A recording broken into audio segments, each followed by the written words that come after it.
En vrai, ça va le son? Tu vas pouvoir faire un truc? Ah ouais, là, je suis bien. Là, c'est parfait. Avec les ronflements de Basile dedans, ça va?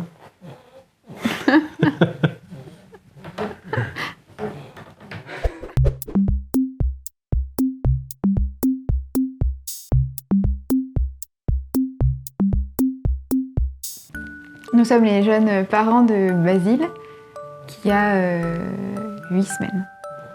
Par rapport à l'allaitement, ce que je pense que c'était un peu inné, si on peut dire ça.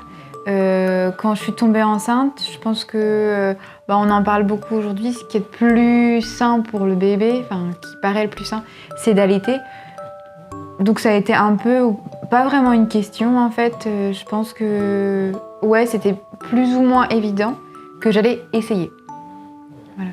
Essayer parce que il y a plein de gens, enfin surtout nos mamans, elles nous ont pas forcément allaité. Enfin les dames qui ont 50 ans autour de nous, elles ont plutôt utilisé du biberon avec du lait industriel.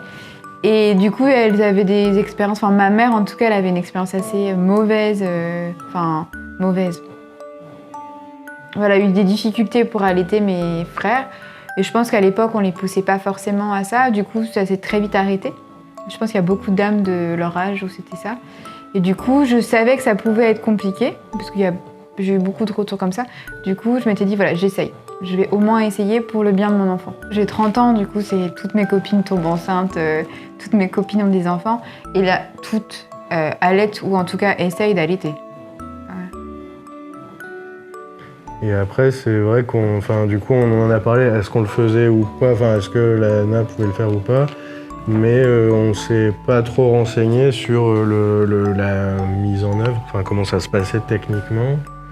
Et on a parlé pareil sur des points techniques à la préparation à l'accouchement, je pense, un peu de l'allaitement, mais pas de comment ça pouvait se passer, s'il y a des complications, ce que ça pouvait être, etc. Et du coup, ça restait un peu une idée, mais concrètement, c'est vrai que jusqu'à ce que Lana allaite le jour J, c'était resté une idée un petit peu abstraite quand même, je pense. En tout cas, dans la façon de mettre ça en œuvre. Le premier mois, on nous conseille d'allaiter exclusivement au sein, enfin en tout cas par rapport à la lactation, que ça se passe bien et que je produis suffisamment de lait. Donc ce qu'on a plus ou moins fait. Et après, moi, j'étais très stressée parce que quand même, le bébé, il demande beaucoup, surtout les premiers temps où il est presque toutes les heures au sein. Après, ça s'espace, c'est toutes les 3 heures, puis 4 heures. Puis là, peut-être qu'à un moment donné, il y en aura encore moins. Du coup, il y a une plage de liberté qui est plus, pour moi en tout cas, qui est plus grande. Mais j'étais très stressée de partir faire une course, juste aller à la pharmacie ou faire mes rendez-vous médicaux obligatoires en ce moment. Et qu'il soit en train de mourir de faim. Du coup, mon instinct maternel était en stress absolu. Et j'ai dit, il faut que je trouve une solution pour me déstresser par rapport à ça. Et du coup, je tire mon lait et Baptiste donne de temps en temps, il y a toujours du coup mon lait au frigo. Et puis si jamais je suis pas là, Baptiste peut lui donner. Et aussi, on a mis en place, il donne un biberon la nuit, ce qui fait que moi, je peux dormir 4 heures d'affilée. C'est le luxe. Maintenant un peu plus, mais au début c'était ça. C'était comme il tétait toutes les 2 heures, ça me laissait dormir 4 heures, ce qui est quand même pas mal. Voilà. Du coup, je donne le sein une fois dans la vie. C'est ça, et puis l'idée c'est de faire un petit peu de stock aussi quand Lana va reprendre parce que c'est un truc à gérer aussi, entre guillemets, c'est la reprise du travail, et du coup... Là, on peut, dans l'idée, tirer le lait pour une fois dans la journée, ça se passe très bien. Mais sûr, quand il y a la reprise du travail, du coup, c'est un volume qui est beaucoup plus important à avoir en stock. Et du coup, là, on congèle aussi, on fait un petit peu de stock en prévision de... Tous les matins, je tire du lait que je mets au congélateur. Du coup, pour quand je reprendrai le boulot. Du coup, il y a une petite partie logistique quand même et de trucs à prévoir aussi un petit peu en amont. C'est vrai on dit, et c'est vrai que c'est un truc très naturel et très instinctif, qui est plus facile à mettre en œuvre que le biberon, mais du coup il y a ces petites périodes d'absence ou de reprise du travail et tout qu'il faut gérer aussi, prévoir un peu en avance. C'est la grande inconnue. Moi j'avoue que ça me fait un peu peur ça pour l'instant. Le fait de partir une journée entière et que du coup le bébé il va... Enfin, tu vas devoir décongeler. Enfin, pour l'instant, ça me paraît hyper compliqué. Je pense que quand ça va arriver, on va le faire, mais... Et c'est vrai que au début, moi, ça l'était pas trop. Ça, c'était pas trop une source de stress, le fait que Lana reprenne le boulot. Mais récemment, il y a 2 semaines, au début, le biberon, ça se passait assez bien. En tout cas, il buvait ses biberons tout de suite, en une fois, un peu trop vite, justement. Et d'un coup, il s'est mis à refuser le biberon. Et c'est vrai que là, c'est devenu un peu un truc de stress aussi. Parce que je me suis dit, s'il refuse le biberon une fois la nuit, on peut s'arranger. Lana, elle est sur place. Mais une fois qu'elle aura repris le boulot, s'il refuse le biberon, du coup, la transition, c'est pas vraiment du sevrage parce qu'on reste sur du lait maternel, mais la transition, c'était une petite inquiétude. Et il y a ce truc aussi à mettre en place, parce que ça n'a rien à voir, l'allaitement au sein et le biberon, le volume de lait, la technique de succion, c'est pas du tout pareil. Et c'est quelque chose aussi qu'il faut envisager, c'est à un moment le switch vers le biberon. Même si c'est toujours du lait maternel.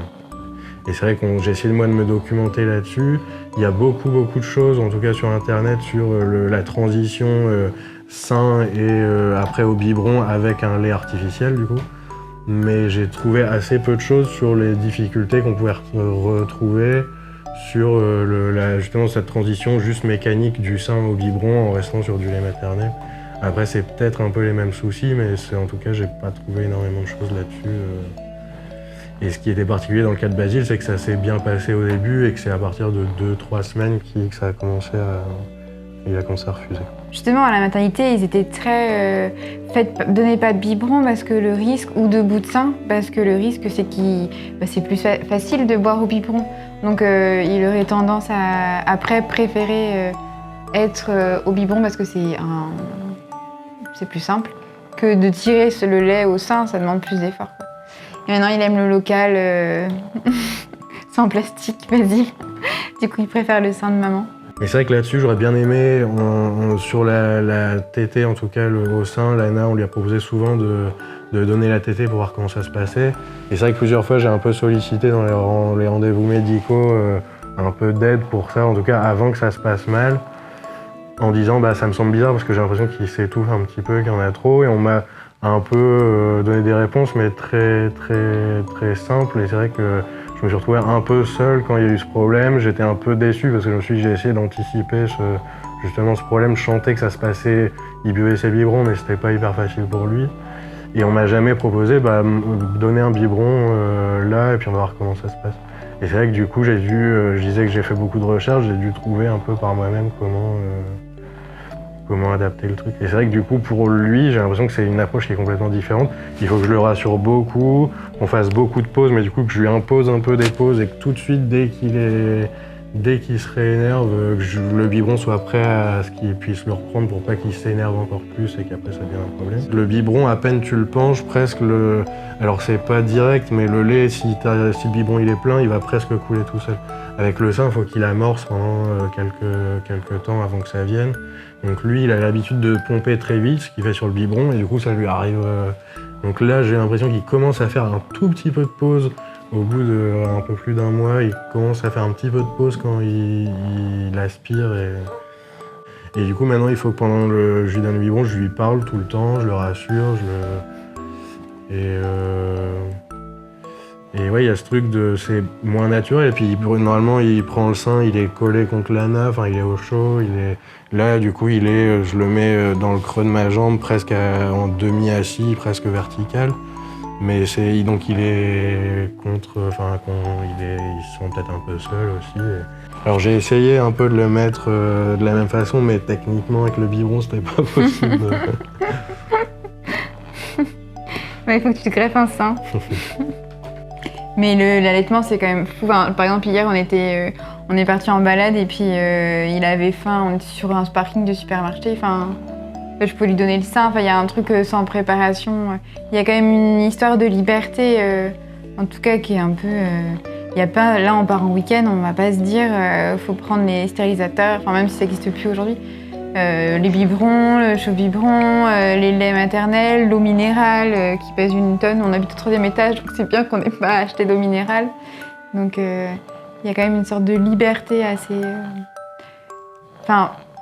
Et en même temps, c'est aussi une contrainte T'es libre, mais en même temps, il y a ce truc de... Enfin, je pense que c'est lié à notre société où on a plein de trucs à faire tout le temps et qu'on est censé travailler et qu'on est censé, je sais pas, voir des gens et... Voilà quoi. Du coup, forcément, quand on allait et on devient dépendant de son bébé, quoi. Donc ça, c'est un truc à switcher aussi. Je pense que les premières semaines, et à discuter avec mes copines, c'est ça aussi, c'est que d'un coup, on passe de... Enfin, quand on est maman pour la première fois, parce que je pense qu'on devient une deuxième fois maman, une troisième fois, on s'habitue à ça. Mais là, d'un coup, on perd toutes nos libertés. On s'attendait à ça par rapport au fait d'avoir un enfant. Mais l'allaitement, je trouve que ça upgrade le truc parce que papa, il peut aider, mais il peut pas... Enfin, il peut changer les couches, il peut faire les câlins. Mais le bébé, il a besoin d'être nourri. Et là, du coup, c'est vraiment... On a l'impression d'avoir un être qui est dépendant de nous. C'est vrai Genre, tu perds ta liberté là, enfin, où faut emmener bébé partout. Mais en fait, quand il est tout petit, on peut pas, enfin, en tout cas, il est trop fragile. Là, je pense que plus il va grandir, plus ça va être simple de pouvoir le sortir, même quand il fait un peu froid. On aura moins peur aussi de le casser et tout ça, quoi. Mais c'est vrai que les premiers mois, c'est quand même intense. Enfin, les premières semaines, c'est intense, hein. Tu passes vraiment ton bébé, il est au sein tout le temps, quoi. Donc, et ça, je pense que... En plus, quand tu sais pas comment ça va se... Parce que comme on n'en parle pas trop, enfin en tout cas moi j'étais pas très bien renseignée peut-être aussi, je m'attendais à rien. Et du coup quand les premières semaines, il y a un bébé qui est accroché au sein tout le temps, tu te dis mais ça va être ça ma vie. Et en fait non, ça évolue et du coup voilà, c'est beaucoup plus pisse. Je pense que plus ça va aller, plus il y aura de temps entre chaque tétée, etc. Donc ça devient plus une contrainte, mais ça devient presque plaisant c'est plaisant de donner le sein à son enfant. Mais au début, ouais, quand on sait pas à quoi s'attendre, c'est un peu fou. L'allaitement, moi, je le vois un peu comme l'accouchement. Enfin, en fait, je pense que c'est ça. Mais je me dis que c'est différent pour plein de femmes, hein, comme les accouchements. Je trouve que c'est intense, quoi. Enfin, surtout au début. Et on a beau se préparer psychologiquement à un truc qui... Et une fois qu'on est dedans, c'est... Je sais pas comment dire. C'est fort comme truc. Et avec du recul, l'accouchement, j'ai trouvé ça horrible. Enfin, quand j'étais dedans, c'était un enfer. Et maintenant, je trouve que c'est trop beau ce qu'on a vécu tous les trois. Et je pense que l'allaitement, c'était un peu la même chose. Je parle pour moi, hein, parce qu'il y a des gens pour qui ça se passe très bien. En tout cas, le début, ça a été très très compliqué. Enfin, très compliqué psychologiquement à mettre en place. Mais aujourd'hui, je suis hyper contente de le faire. Et je pense que... ouais, c'était des difficultés qu'il fallait... Je suis contente aussi qu'on m'ait poussée, je pense, à la maternité à maintenir ce truc, enfin, à le faire. Parce que aujourd'hui, je pense que c'est ce qu'il y a de mieux pour mon bébé. Effectivement, c'est ce qu'il y a de plus simple, je pense aussi, au niveau logistique, en fait. Même financier, parce que je pense que le lait industriel, ça coûte une blinde. Après, ce qu'on nous a dit aussi dans les rendez-vous allaitement, c'est que des fois, les parents, ils s'attendent à des réponses un peu précises. Sur la quantité à donner, sur la fréquence des trucs, si est-ce que c'est normal qu'ils fassent des tétées groupées. Et que des fois les parents ils ont tendance à être décontenancés parce qu'il n'y a pas de réponse précise, parce que c'est pas possible en fait. Tout peut évoluer, chaque bébé est différent. Après juste moi je me permets sur la prise en charge, il y a un truc très comment dire, exclusif quand on parle d'allaitement et par rapport à la maman. Du coup tout repose, vraiment toute la charge repose sur la maman. Et quand je parlais tout à l'heure que j'aurais bien aimé être accompagné pour le biberon, ça peut paraître un peu égoïste. Du coup, c'est moi qui demande de l'aide alors que c'est Lana qui va faire l'effort. Mais c'est justement pour pouvoir l'aider vraiment et être un vrai soutien plus qu'une source de problème parce que au final, les biberons ça se passe mal. Il y a un moment où il faut que je la réveille en pleine nuit pour qu'elle donne le sein parce que le biberon ça va pas. Et que du coup, peut-être que si le papa était inclus un tout petit peu plus là-dedans, parce que c'est vrai qu'on parle tout le temps, encore plus pour l'allaitement, de mère-enfant, et c'est très bien parce que c'est vrai que c'est... Mais du coup, des fois, on a l'impression que c'est un peu comme un couple mère-enfant et que le père, c'est une pièce rapportée qui peut graviter autour. Et alors qu'on peut vraiment faire une équipe à trois, je pense, même pour l'allaitement. Et que si le papa était des fois inclus un petit peu plus... Et encore, je trouve que dans l'approche qu'on a en humain, quand on en parle, c'est plutôt le cas, le papa est assez inclus, sauf quand il demande de l'aide pour un biberon. Mais en tout cas, dans tous les documents papier qu'on a pu trouver là-bas, dans tout ce que je lis sur Internet, c'est toujours la maman et l'enfant. Et du coup, Je pense que des fois, ça déchargerait la maman, justement, ce serait plus agréable pour elle, pour l'enfant, et moins de stress pour tout le monde, si le papa était un tout petit peu plus inclus dans l'équipe. Alors des fois, si, avec certaines personnes, tu vois qu'il y a des gens qui sont plus concernés, qui essaient de... Mais en tout cas, au tout début, c'est vrai que c'était quelque chose, j'ai l'impression, qui a été vraiment mis de côté, ce qui est normal, parce que si ça pose problème dans les premiers temps, mais peut-être on peut quand même aborder pour le futur, plutôt que se retrouver, du coup, un mois après, un peu dans le vide, et puis avec l'équipe pour t'aider. Honnêtement, à l'hôpital, on était hyper encadrés. Enfin, moi, j'ai été soutenue vraiment. Enfin, j'étais très soutenue, quoi. Ça, ils voulaient que ça marche, ça, c'est sûr. Ah, j'ai switché il y a quelques semaines, enfin, il y a peut-être 2 semaines, un truc comme ça, où en fait, depuis que. Ouais, il y a 2 semaines, et ben, quand Baptiste il a un biberon et que je suis là, et enfin, c'était quand tu donnes les biberons la journée, parce que la nuit, je m'en fous, je dors. Mais il est déjà arrivé que l'après-midi ou quoi, je rentre et puis ils sont en train de donner le biberon. Et ben je crois que je suis jalouse. J'ai un truc de... Je sais pas, mes hormones, elles ont fait un switch et d'un coup je me dis bah... Enfin je suis pas profondément jalouse mais il y a comme une... Bah je suis là juste pour être moi quoi qui donne le sein à mon enfant. Et donc du coup il y a une sorte d'ambivalence. Ouais, tu me regardais quand même dans le coin de la porte avec un couteau comme ça. Ouais. Donc il y a ça qui s'est mis en place il y a pas très longtemps. Bon, je pense que voilà, faut que je travaille sur moi. Mais du coup ça me met un petit stress pour le retour au travail parce que je me dis enfin, mais en même temps ça me motive à vraiment continuer l'allaitement et à faire enfin même si c'est un effort de tirer son lait parce qu'il y a ce truc là hein. Tirer son lait c'est pas plaisant, donner les seins à son enfant ça peut être un plaisir parce que c'est un moment de partage mais tirer son lait on a l'impression d'être une vache hein, clairement. C'est pas un moment hyper naturel et du coup je pense que le faire dans un lieu extérieur, c'est-à-dire au boulot, dans une petite pièce dédiée et tout ça, ça va être un effort à fournir mais je me dis, bon, en tout cas j'ai envie de le faire parce que je pense que, donner, jusqu'au bout, je sais pas comment dire mais si j'y arrive, j'aimerais bien y arriver. C'est pas du tout français ce que je suis en train de raconter mais... Et après il y a un truc, ça me fait juste penser... Et puis c'est un truc que j'ai lu un peu sur internet aussi, il y a un truc moi qui m'a fait marrer au début, c'est que tu me disais quand tu l'allaitais au début, plus je l'allaite, plus j'ai l'impression de l'aimer. Et c'est vrai qu'il y a ce truc là aussi vraiment de lien, et j'ai vu sur internet que ça vraiment s'appelait le bonding aussi, de créer un lien vraiment avec son bébé. Et c'est vrai que du coup il y a cette sécrétion d'hormones aussi, pendant du coup aussi de shoot d'ocytocine, pendant qu'elle donne le sein, et apparemment pour lui aussi, qui aide vraiment à créer aussi ce lien qui se crée peut-être différemment après au biberon aussi, mais là il y a un truc très presque mécanique, chimique, qui se crée grâce à ça, quoi. Et c'est vrai qu'au début c'était dingue, à chaque fois que tu donnais le sein, tu m'en parles, je me dis « Ah, c'était dingue !» Ouais, à chaque fois? Bah pas à chaque fois, mais je voyais que ça, en tout cas, ça a créé vraiment quelque chose, une lien, connexion entre vous deux, quoi. Et après, du coup, plus global, parce que moi, du coup, dans des services qui n'ont rien à voir, mais j'ai eu plusieurs expériences dans les services hospitaliers, etc. Et d'une façon très globale, de la prise en charge au service obstétrical, à la maternité, après au service allaitement, une fois qu'on est revenu, les gens étaient d'une bienveillance, d'une écoute et d'une gentillesse incroyable. Vraiment, c'était un bonheur d'être 5 jours avec eux, quoi. Ouais, vraiment.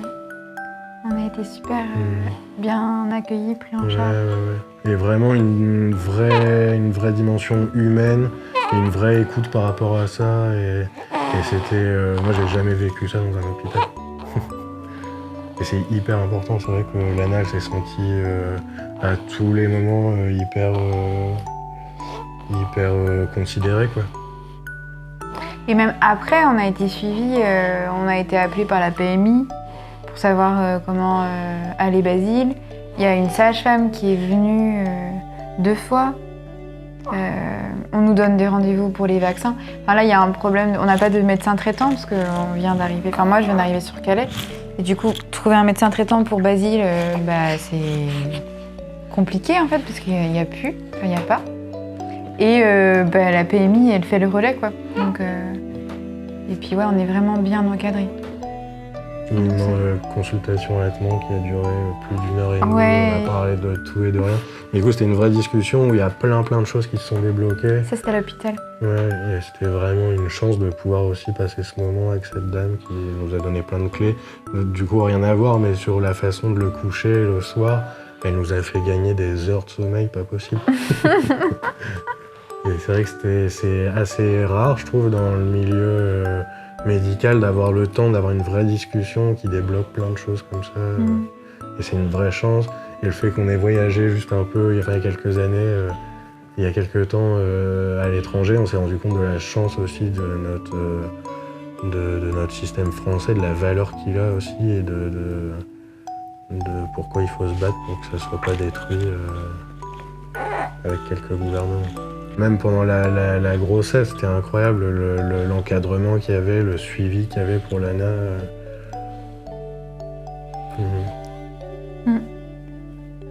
On a de la chance.